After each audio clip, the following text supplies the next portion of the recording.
that declaration been made, federal funding would have been allocated. So how do you tackle the problem? Joining us to discuss this, we have in New York, Maria McFarland Sanchez Moreno. She's the Executive Director at the Drug Policy Alliance. In New Jersey, Dr. Indra Cidambi. She's the Medical Director at the Center for Network Therapy. And right here in our studio, we have Josh Rushing. He's host of Al Jazeera's Fault Lines. And he and his producer, Layla Al-Alayan, just finished making the film Heroine's Children. It's good to have you here, everybody. Josh, let me show you this statistic and our audience as well. 650,000 opioid prescriptions on an average day in the US, according to the Department of Health and Human Services. You can't even get your head around that number. So what you did with the Fault Lines film was you actually said, how do we make this personal? How do we make this, people connect with what's really happening? When we decided to do it, there's a ton of coverage on this, right? In the States, at least, there's a lot of coverage. Outside of Trump, this may be the most covered issue. And it has been for a while. So we thought there's a lot of context out there. Rather than retread that, let's do something really intimate. And so what we wanted to do was to give you a film that when you watched it, you really felt like you were there and you were connected to these people and you got the very human side of the story. So we made a conscious choice to approach it in that very kind of intimate way and stayed away from a lot of the other context that's out there. Although all that stuff should be reported, we're just offering this kind of one very specific look at it. Yeah, I want to show some people some pictures that you take, because you report and you take pictures as well. This is from your Instagram feed. Tell us what we're seeing as I click through this. Yeah, sure. So we got called to a double overdose in Chillicothe, Ohio, small town, middle America. We go into this little house. There are two guys on the floor, feet to feet, completely out of it. And it's this interesting scenario where you're talking about a dozen cops and EMTs cram into the room. They're moving with the kind of like efficiency that you can only have if you've done something a million times. Right. Think about the way you make coffee in the morning without thinking about it. Right. They're moving like that, but at the same time, they're kind of a nerd to it because they've seen it so much. But for me, it was just heart-stopping. These guys, when you looked at the guys who had OD'd, they're giving them Narcan. They gave, I want to say 5 hits of Narcan, and these guys weren't responding to it. Yeah. Their pulse is weakening, they're losing them, they're trying to save them, they got to carry them out of the room, and the entire thing is just shocking. But when you really stop and look at the guys who OD'd, and I have one photo that shows this, they're somewhere between bliss and death. They're like in the soundest sleep and not disturbed at all, even though there's all this action around them trying to save their lives. For most of that, we didn't show their faces in the doc.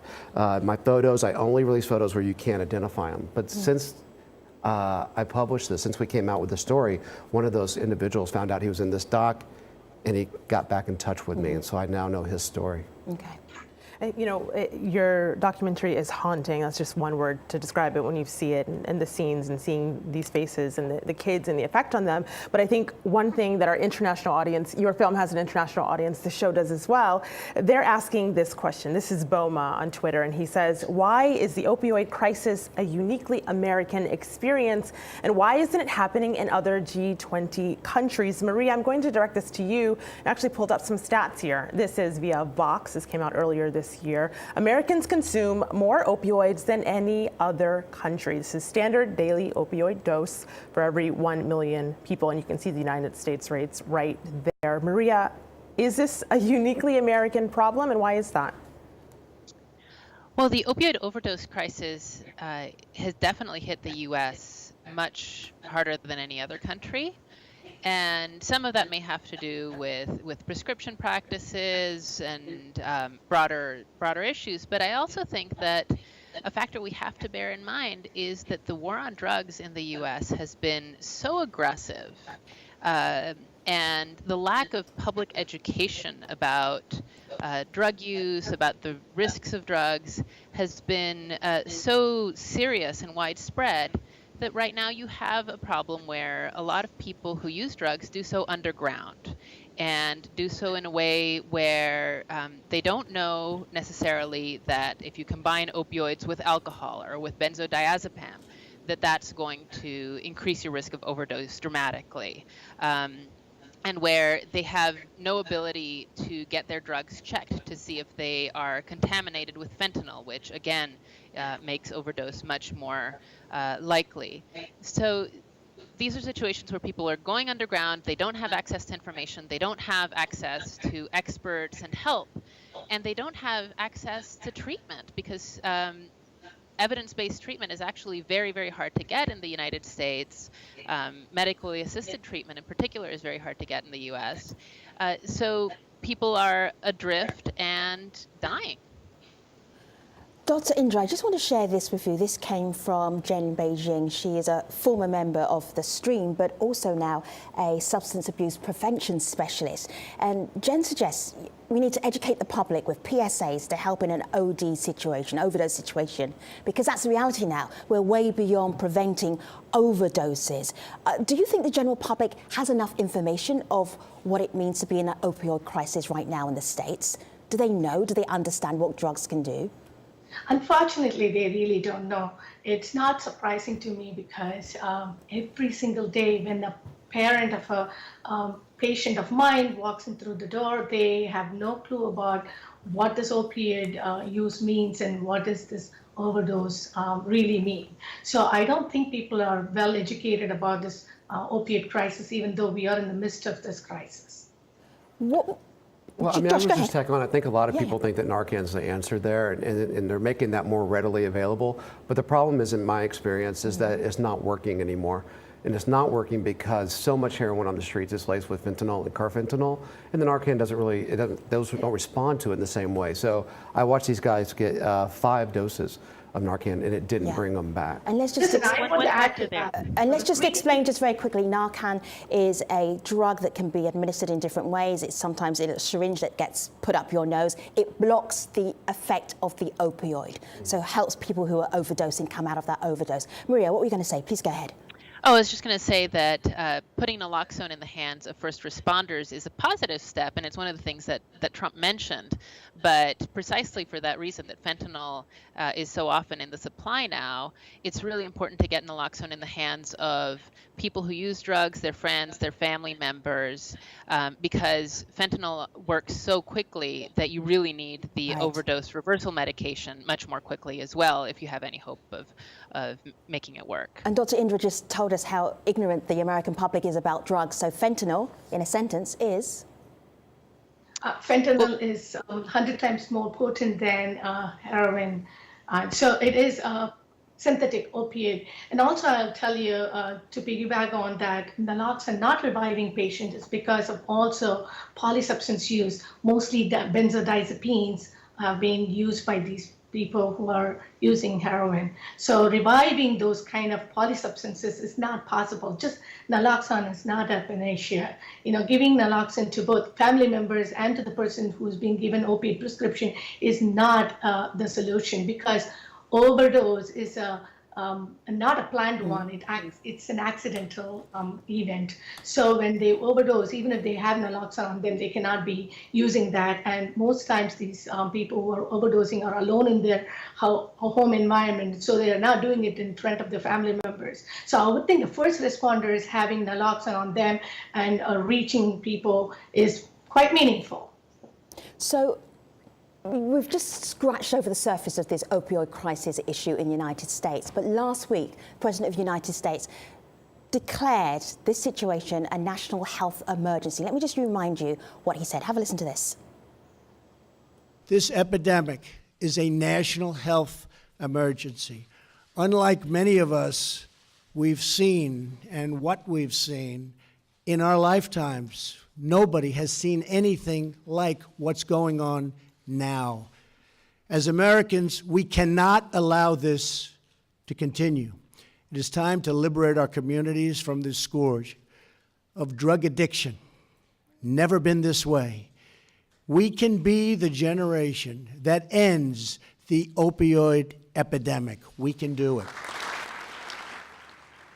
We can do it. Well, here's what people online felt about that. This is Ken on Twitter. He says, seriously, Trump declaring an opioid crisis an emergency makes just $57,000 available. He goes on to say $57,000 would cover tuition for one counselor. Is that enough to fix it all? It won't buy much airtime for a really, really good advertisement on it, especially picking up on the fact that someone earlier said we need more PSAs on this. But Indra, Anthony here feels a little bit differently. He says it's good that this is being treated as a health issue and not a war.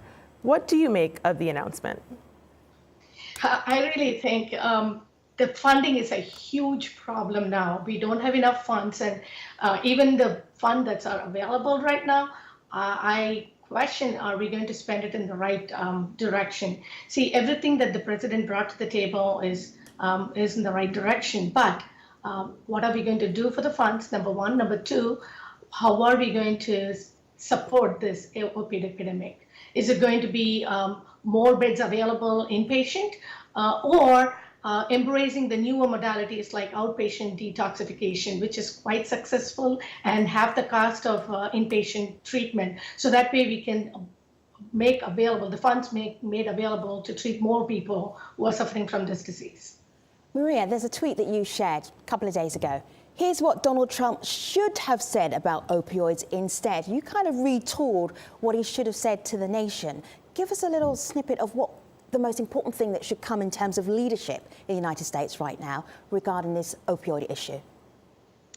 I think you have to recognize that a big part of the problem here has been the war on drugs. The U.S. has been the main U.S. response to drug use and the drug trade over the last 50 years has been to criminalize. And Trump, in his speech, even though he mentioned public health and he did talk about increasing access to naloxone and a couple of other measures that might be helpful, overwhelmingly he repeated the same lines of the past. He talked about prevention strategies and ad campaigns that were all about just saying no, which is the same campaign that Nancy Reagan pushed in the 1980s and which failed. He talked about using drug courts, which are, again, a criminal justice tool, criminalizing a medical issue. He talked about enforcing criminal laws, and he talked about building a wall on the border, even though the fact is most immigrants are more law-abiding than U.S. citizens, and even though organized crime across the world has always found ways around every wall, every border that the U.S.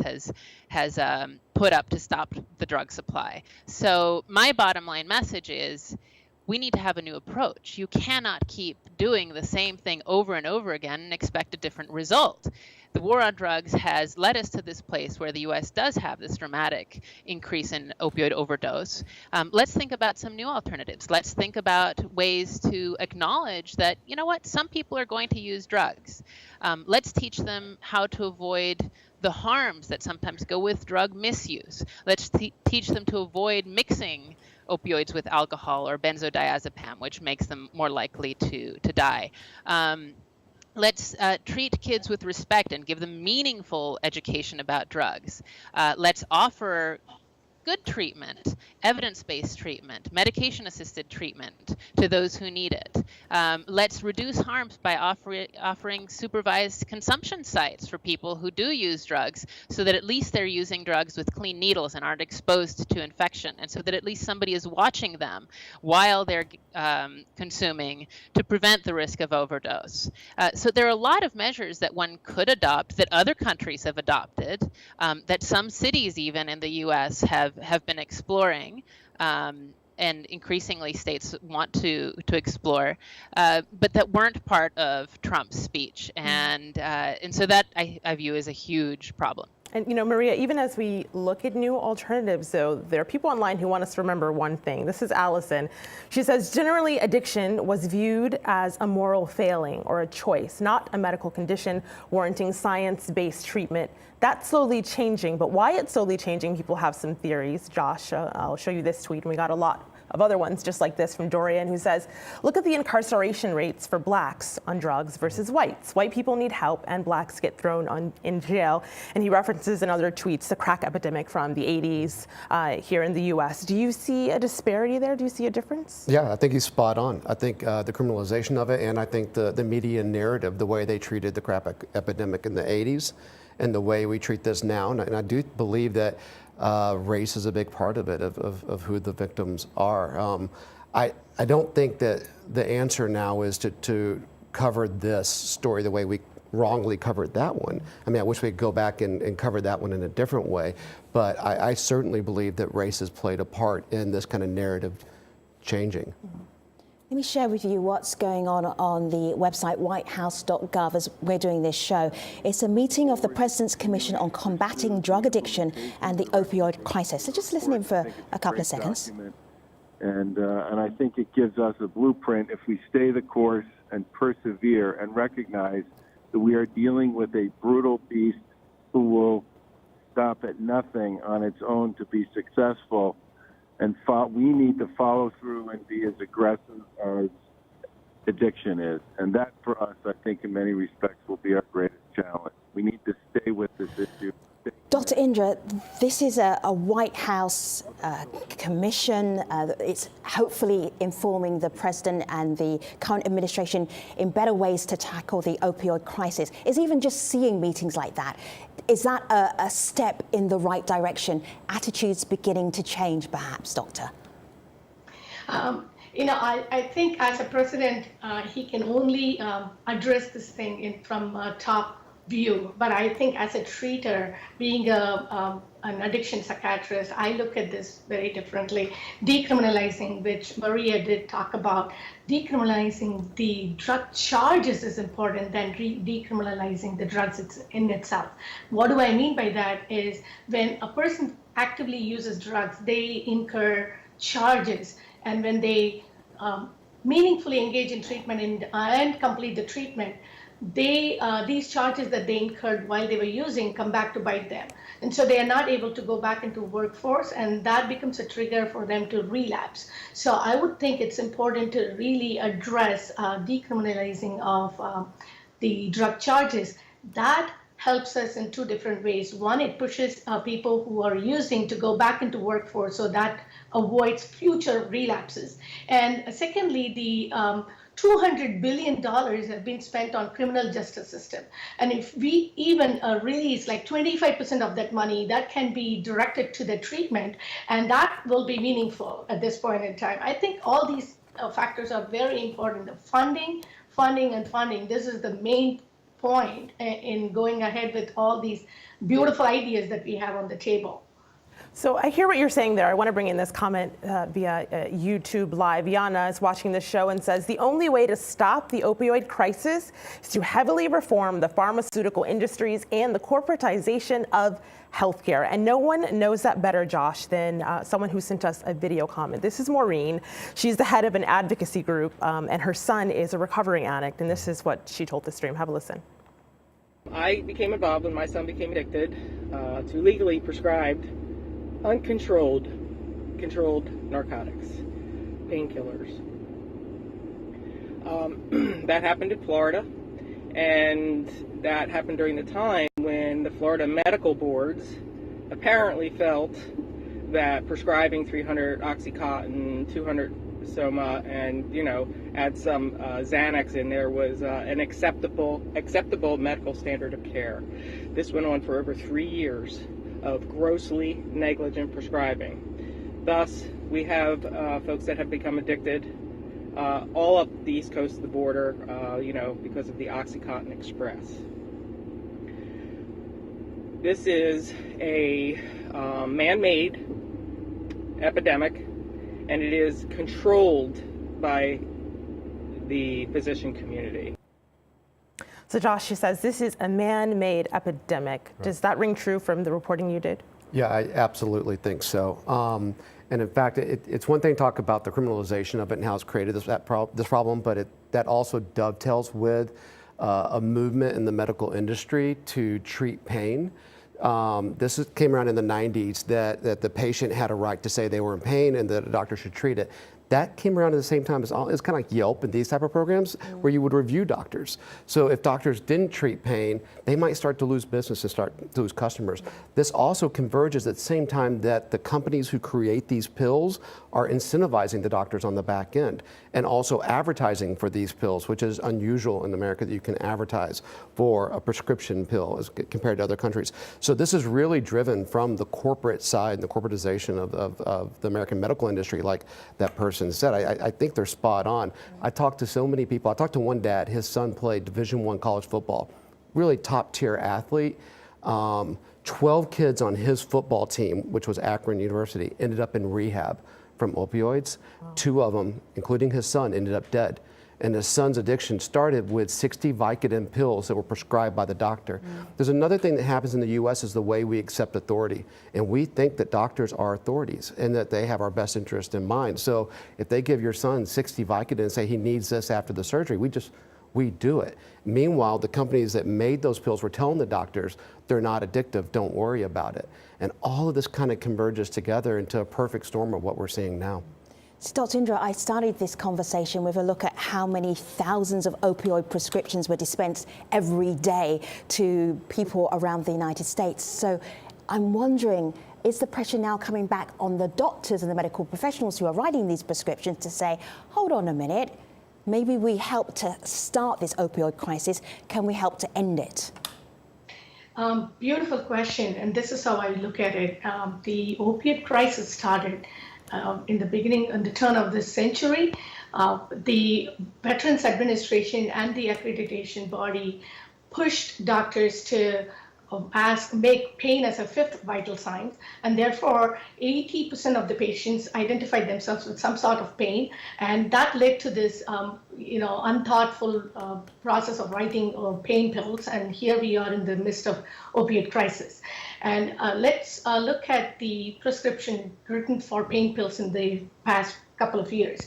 I would say 65% of these opiate pain pills were prescribed not by the specialist, not by the pain doctors, but by the nurse practitioners and the family physicians. And if we can educate these people not to write, pain medication for every person who walks in, through the door with some kind of pain, then that in itself will control this. The good solution that I'll bring to the table is that limit these prescription pain pills to the specialists who are treating the underlying pain. Say, for example, if someone broke their ankle, then the person who is treating that will be an orthopedist, and that person should be the one who should also be controlling the pain prescription that goes to that patient. That way they know when to start, when to end, and how long to keep them on the pain medication. And if there were to be any concern about the person getting addicted to it, they should be referred to an addiction psychiatrist to work hand in hand with the orthopedist, and so on with other pain entities too. If it is a back pain, then we are working with the pain management person and with the addiction psychiatrist on board. I think that will be a better direction to take. Thank you, Dr. Indra. Thank you, Maria, as well. And thank you, Josh, for being part of this program. Malika, where do you want to leave us? With this from Dr. C. Thomas on Twitter, who says, we need all-encompassing continuum of care. The entire system needs to be reformed, and how we approach this epidemic needs reform as well. And for more on the Fault Lines documentary, Heroin's Children, you need to go to aldozero.com/faultlines. Thank you, guests, for being with us. Thank you for watching. See you online.